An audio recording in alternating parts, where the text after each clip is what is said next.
이 아침에 우리를 비참하게 만드는 것이 이렇게 십자가에 피 흘려 죽기까지 해결하려고 하셨던 우리의 죄의 문제입니다. 여러분과 저를 가장 비참하게 만드는 것은 예나 지금이나 뭐라고요? 죄입니다.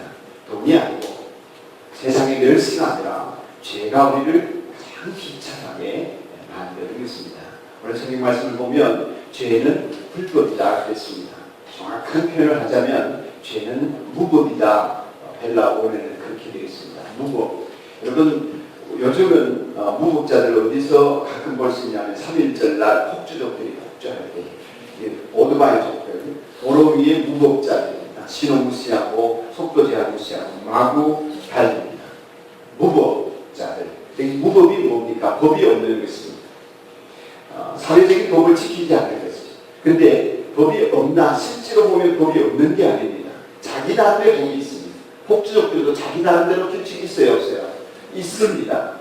도로를 어떻게 점령하고 어떻게 타고 어떤 식으로 재주를 부리고 나름대로 규칙과 원칙들이 있습니다. 그러나 사회법은 무시하는 거죠.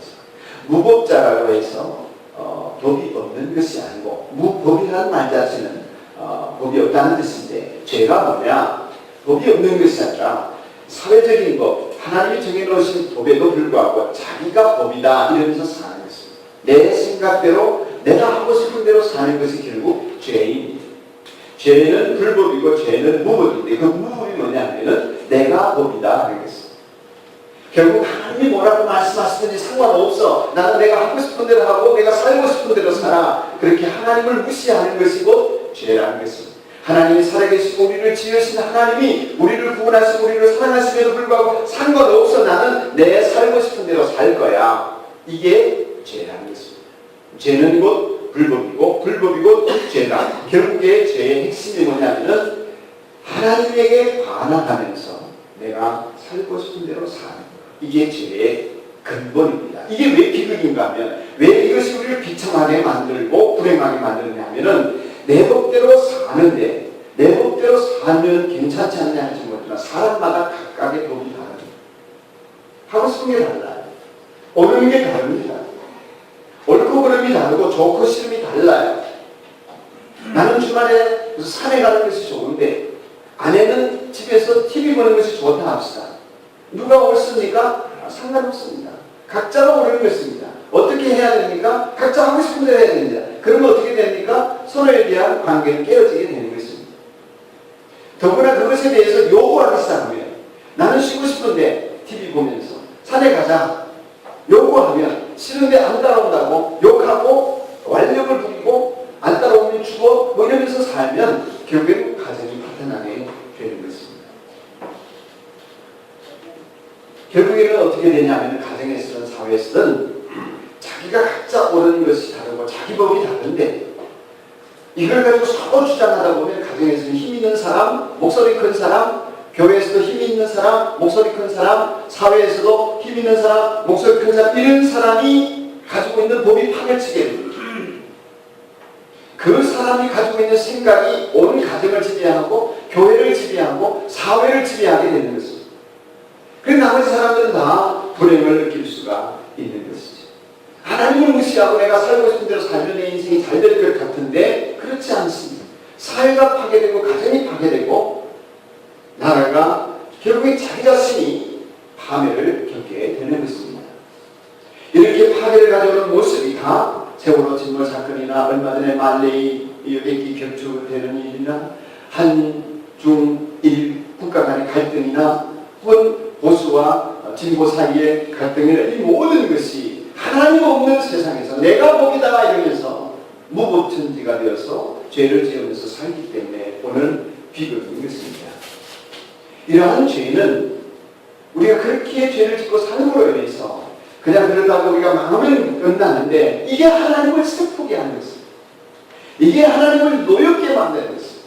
이 죄 때문에 사랑하는 하나님의 자녀들이 피조물들이 세계가 이 우주가 지구가 염려하고 근심하고 고통하고 신음하는 모습 때문에 하나님이 아프신 것입니다. 하나님의 마음이 아프신 것입니다. 인간이 그러한 저주 가운데 살다가 죽게 만드는 것이 죄입니다. 하나님은 이 죄를 너무나 싫어하시며 그것을 없애기 위해서라면 무슨 일이라도 하시기로 작정했었습니다. 태초부터 시작해서 하나님은 이 죄를 없앨 수 있다면 모든 일을 하기로 작정하셨습니다. 로마서 1장 18절을 보면 하나님의 진노가 불의한 행동으로 진리를 가로막는 사람의 온갖 불경건함과 불의함을 겨냥해서 하나님을 떠나 죄짓는 사람의 불의를 겨냥해서 하늘로부터 진노가 나타난다고 했어요. 하늘로부터 하나님의 진노가 나타난다고 했어요. 하나님께서는 이 죄를 향한 진노를 없애기 위해 죄를 향한 이 진노를 없애고 죄를 심판하기 위해서 자신의 아들을 주셨고 또 예수님이 친히 오셔서 십자가에 매달린 모든 일들이 다 무엇을 하기 위함인가? 우리 가운데 우리를 저주로 빠뜨리고 불행하게 만드는 이 죄를 없애기 위해서 하신 일이었습니다. 하나님께서는 그래서 저와 여러분이 이 죄에서 자유하게 할 수 있도록 예수 그리스도를 십자가에 죽게 버려두셨던 것입니다. 죄값이나 그 죄값이 뭡니까? 죄의 값이 뭡니까? 성경을 보면 사망이다. 죄값은 죽음입니다. 우리 안에서 죽습니다. 죽음이나 그 죄의 결과로 생긴 불안이나 공포나 여러 가지 비극과 저주로부터 자유하는 것뿐만 아니라 하나님께서는 저와 여러분을 죄 자체로부터 자유롭게 해주시려고 하시는 분이십니다. 할렐루야. 죄 자체로부터 우리를 자유롭게 해주십니다. 여러분 이것을 깊이 마음속에 생각하고 받아들이십시오. 하나님은 죄의 결과로부터 나를 자유하게 하시는 뿐만 아니라 죄의 자체로부터 나를 자유하게 하신다. 요한일서 3장 8절을 한번 보겠습니다. 오늘 본문은 아니지만 여러분 성경책을 가지고 계신 분들은 요한일서 3장 8절을 한번 읽습니다. 준비됐나요? 시작. 죄를 짓는 사람은 악마에게 속해 있습니다.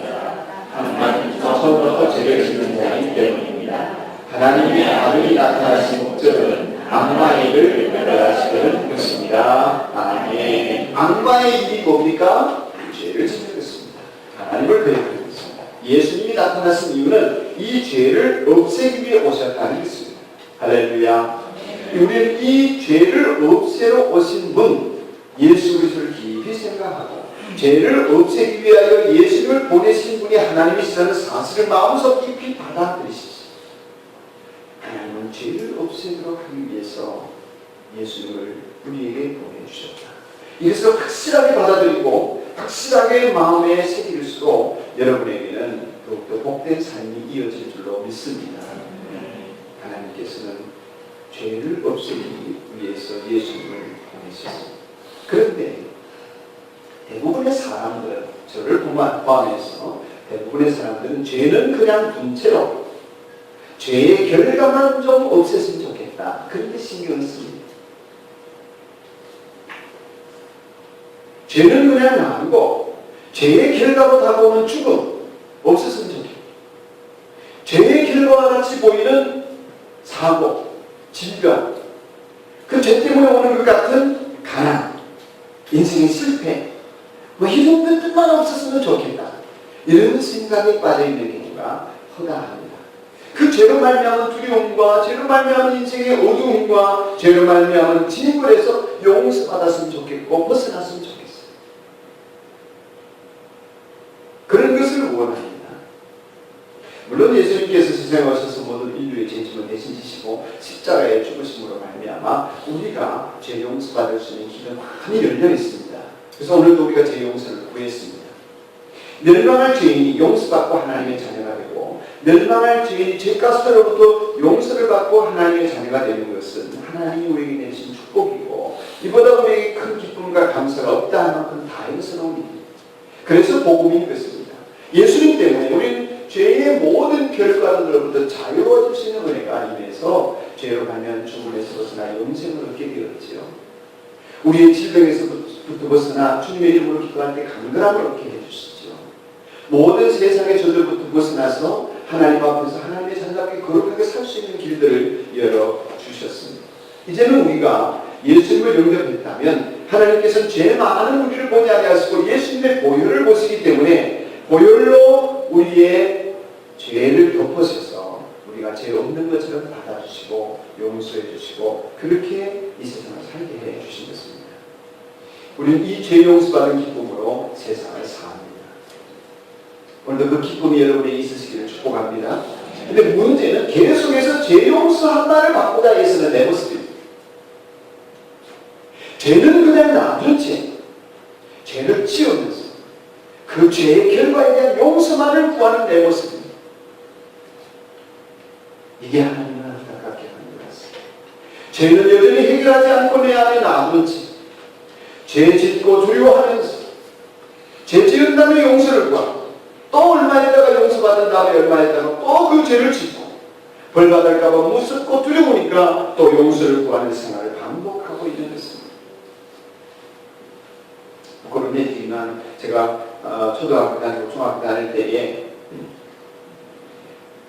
지금 제가 최근에 많이 생각이 났습니다. 제가 목회 어려움을 겪으면서 죄악된 나의 실존, 내 존재가 얼마나 하나님 앞에서 부끄러운 존재인가, 얼마나 사람들 앞에서 목사로 서 있지만 얼마나 내 자신이 죄덩어리인가를 바라볼 기회가 있어서 회개한 결과를 종이에 기록을 했습니다. 어릴 때부터 지은 죄들을 기록하니까 이게 뭐 장난이 아니더라고요. 그래서 제가 가방에 꼭 넣어다닙니다. 수시로 꺼내보면서 내가 이런 죄인이지 이런 걸 확인하기 위해서. 그런 회개한 결과를 종이에 기록한 것이 있는데 그 죄악성을 잊어버리지 않기 위해서 예를 씁니다만 그 가운데 도둑질이라는 죄가 있었습니다. 도둑질이라는 죄의 열매를 풍성하게 제가 맺었습니다. 어릴 때 도둑질은 주로 남의 저금통을 털거나 아버지가 호주머니를 뒤지거나 엄마가 장판 밑에 숨겨놓은 그저 비상금을 내가 눈치채고 꺼내서 쓰거나 그래가지고 그 돈을 꺼내가지고 뭐에 썼냐 하면은 만화 보고 과자 사 먹고 이런 거 줬어요. 그것을 내가 원하는 것을 했던 거죠. 그러나 훔친 것을 들키게 되면 야단 맞고 죽으라고 벌 쓰고 욕 듣고 싹싹 손이 발대로 비비고 그렇게 해서 한 번만 용서해달라고 하는데 그렇게 해서 엄마로부터 아버지로부터 용서를 받고 나면 돌아서서는 며칠 지나면 또 먹고 싶은 게 생기고 보고 싶은 만화가 생기고 만화방에 새 만화가 나왔대. 그 친구들 만화 보러 가면 같이 가보고 싶고 그 돈이 없으니까 또 아버지 호주머니 뒤집어서 기회에 호시탐탐 거리다가 어쩌다가 기회를 생기고 아버지 주머니 뒤집어가지고 또 만화방으로 달려가.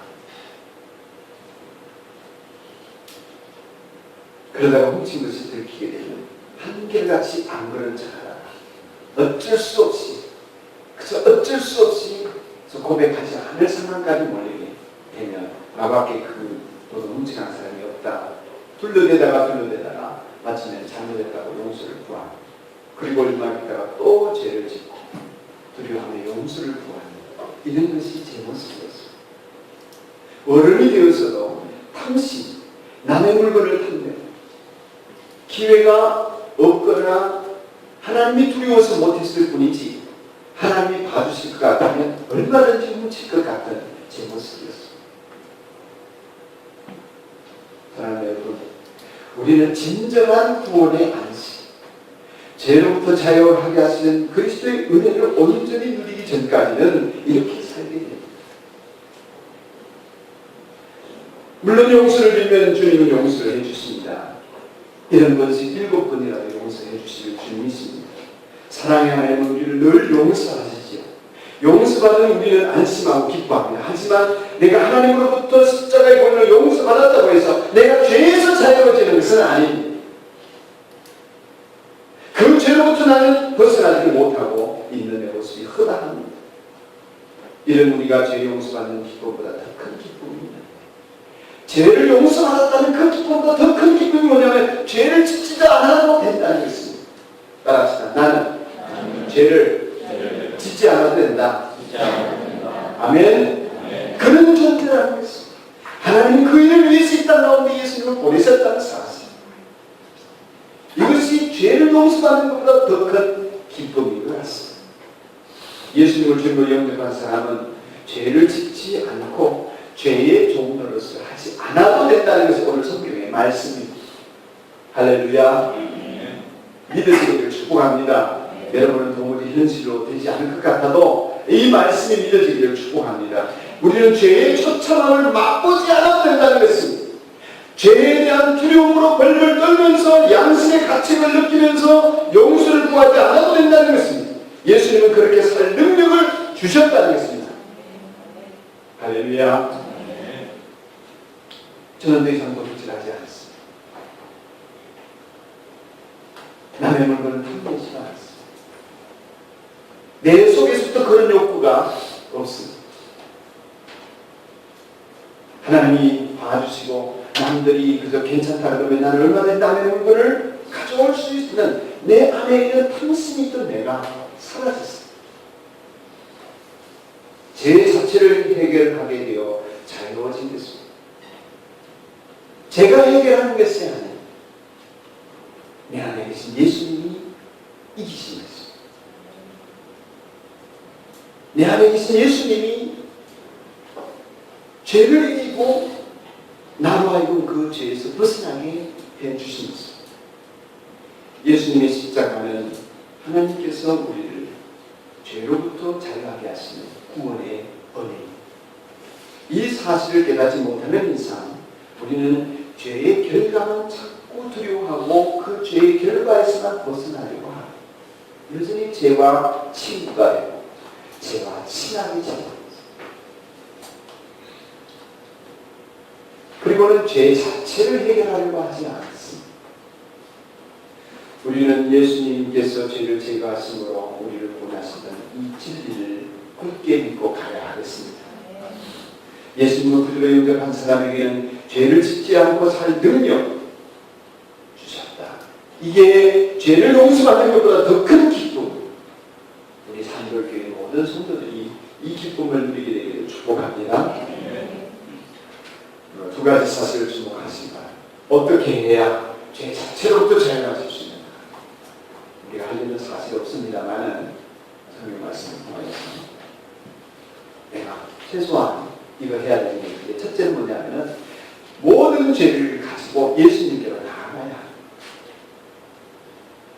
죄를 가지고 예수님께로 가야 합니다.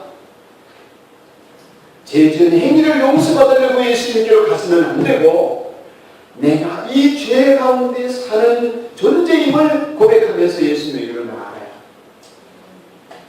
사랑 여러분, 여러분은 이미 자신을 예수님에게 내어드리고 예수님이 여러분의 인생의 주인이 되셨다면 계속해서 우리를 공격하고 지배하는 자에게 그 죄에게 우리의 마음을 빼앗기고 있는 내 현실에 대해서 애통해 하셔야 합니다. 나는 여전히 죄 가운데 빠져서 제 지배 아래 있는 자이구나. 그것을 고백하셔야 합니다. 나는 음란한 죄에서 못 벗어나는구나. 나는 쾌락의 죄에서 못 벗어나는 죄인이구나. 우리의 힘으로나 능력으로 이 죄를 제거하고 극복할 수 없구나. 여러분 제발 부탁인데 내가 노력해서 극복해야 이러지 마시기 바랍니다. 모든 죄를 예수님에게 가지고 가십시오. 나는 이 죄가 있는 사람입니다. 예수님께서는 죄를 제거하도록 하나님으로부터 기름 부음을 받으셨습니다. 죄가 아무것도 아닌 것으로 십자가에서 만들어버리시고 죄의 힘을 꺾어버리셨는데 죄의 힘이 사망이지 않습니다. 죽음을 이기고 살아나셔서 죄로부터 자유롭게 하신 예수님. 예수님의 사역이 뭐냐면 이 죄를 벗어나게 만드는 것이 예수님의 사역이고 예수님이 원하시는 것이 뭐냐면 죄를 지은 여러분의 죄의 결과를 용서하실 뿐만 아니라 죄 자체로부터 벗어나게 만드시는 것이 예수님의 사역입니다. 그렇다면 우리는 항상 모든 죄를 어떻게 해야 되겠습니까? 예수님에게 가지고 나가야 합니다. 당연한 일이죠. 치명적인 원수인 죄를 내가 그냥 마음에 품고 살면서 죄로부터 자유롭게 해나가고 해서는 안 되는 것입니다. 만약 우리가 우리 죄를 고백하면 죄를 내놓으면 우리는 죄를 이길 수 있습니다. 왜냐하면 예수님이 이기셨기 때문에. 로마서 8장 2절에 이는 그리스도 예수 안에 있는 생명의 성령의 법이 죄와 사망의 법에서 우리를 해방하셨다고 했습니다. 이 사실을 굳게 믿으시기를 축복합니다. 죄를 가지고 예수님에게 나아가요. 모든 죄를 예수님에게 가지고 나아갔습니다. 두 번째로 이 죄를 가지고 나갔을 때에 그 죄에서 자유롭게 하시는 것은 예수님이지 내가 예수님의 도움을 받아서 죄를 이길 수 있다고 착각하지 마시고 예수님 자신이 죄로부터 구원하시는 주님이십니다. 우리가 예수님의 도움을 받아 죄를 이기는 것이 아닙니다. 예수님이 이기시는 것입니다. 내가 이기는 것이 아닙니다. 우리 안에 계신 예수님이 직접 죄를 이기시는 것입니다. 주님이 이걸 친히 말씀하셨습니다. 내가 이것을 너희에게 말하는 것은 너희가 내 안에서 평화를 얻게 하는 것이다. 너희는 세상에서 화를 당할 것이다. 환난을 당할 것이다. 그러나 용기를 내라. 내가 세상을 이겼다. 주님이 이기신 것입니다. 그렇기 때문에 우리가 죄에서 자유하게 되고 구원의 기쁨을 누리고 죄로부터 구원받은 백성으로서의 자유를 맛보기를 원한다면 예수님과 온전한 교제 가운데 지내기 위해 예수님만에 머물기 위해 붙어있는 가지가 되기 위해 예를 써야 예수님이 이기셨기 때문에 내가 예수님으로 살아가는 은혜를 끊임없이 추구하지 않으면 그 속에서 예수님에게 나를 내어드리지 않으면 나로서는 예수님 앞에서 죄 앞에서 무너질 수밖에 없는 것입니다. 그러므로 예수님을 소유하는 것이 곧 죄로부터의 구원. 한번 따라합시다. 예수님을 소유하는 것이 죄로부터 벗어나는 것이다. 날마다 내 안에 예수님을 소유하고 살아야. 왜냐하면 끊임없이 예수님에게 나를 내어드리는 내 자의식이 없이는 생각이 없이는 나도 모르는 새에 내가 예수님 바깥에 있고 예수님에게 종로하지 않고 죄에게 종로하고 팔려가는 내 모습이 있기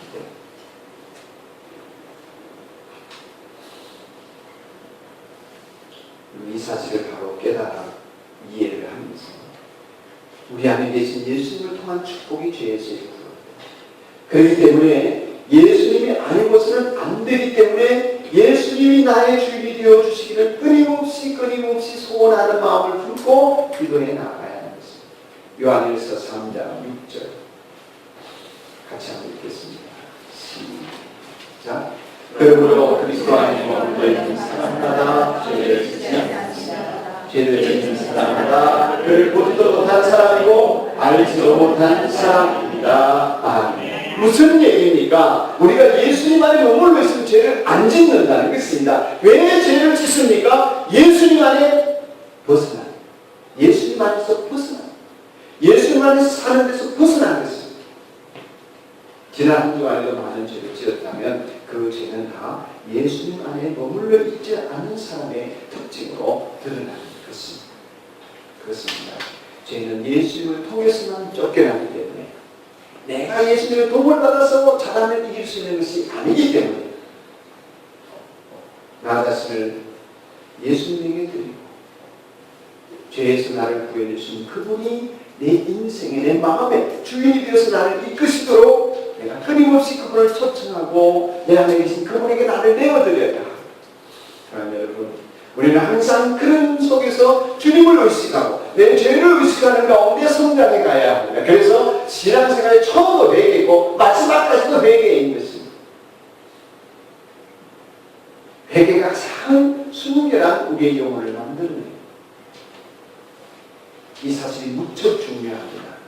내가 죄를 알지 못한다면 그것을 예수님에게로 가져갈 수 없지요. 그 죄를 알면서도 그냥 방치해두고 예수님 주장하시고 이끄시는 대로 살지 않으면 죄가 나를 주장하겠죠. 이런 인생은 끊임없는 비극이고 예수님을 믿어도 별 수 없는 삶을 살 수밖에 없는 것입니다. 예수님께 가져가지 않은 죄는 나에게서 없어지지 않습니다. 따라합시다. 주님께 가져가지 않는 죄는 없어지지 않는다. 없어지지 않습니다. 주님은 용서해 주셨지만 내 안에 있는 죄의 원수는 나를 여전히 죄로 이끌고 가는 것입니다. 무섭습니다. 무서운 것입니다. 어떻게 해야 되나? 죄가 무엇인지를 알고 예수님께 가져가기 위해서 어떻게 해야 되나? 제가 했던 방식을 몇 가지 말씀드립니다. 첫째는 지속적인 기도를 이렇게 되는 것입니다. 주님, 나의 허물과 죄를 알게 하옵소서. 지속적으로 기도를 드리지 않고, 주님, 나의 허물과 죄를 알게 해주십시오. 계속해서 이 마음의 묵상이 있어야 방금 아내에게, 자식에게, 직장에서 자기 죄의 마음속으로 죄를 지어놓고도 그 죄를 죄라고 인정하지 않는 내 모습이 볼 때가 많습니다. 적극적으로 기도. 두 번째, 성령을 통해서 죄를 깨닫는 부드러운 양심이 되게 달라고 기도하세요. 주님, 나의 양심이 부드럽게, 죄를 깨닫게 하시는 양심을 쓰시거든요. 여러분의 양심을 쓰십니다. 양심이 과잉 맞아버리면 죄를 인정하지 않고 죄를 깨달아도 회개하지 않습니다. 주님, 나의 죄를 깨닫는 부드러운 양심을 달라고. 마지막으로는 겸손한 순종을 위해 기도하세요. 죄에 대해서는 저보다 하나님과 같은 생각을 할 수 있게, 하나님이 싫어하는 만큼 나도 싫어할 수 있게 은혜를 구하시면서 예수님께 죄에서 자유롭게 하신 그 은혜가 임한 것을 감사드리면서, 과거에는 죄의 세력이 우리를 잡고 있었다. 나는 이제 주님에게 잡힌 사람이다. 그렇게 사로잡힌 잡고 계신 주님 앞에 나를 내어드리면서 저와 여러분은 죄에서 자유로워지는 은혜를 누리게 되는 축복이 있기를 간절히 소원합니다. 기도하겠습니다. 고마우신 아버지 하나님,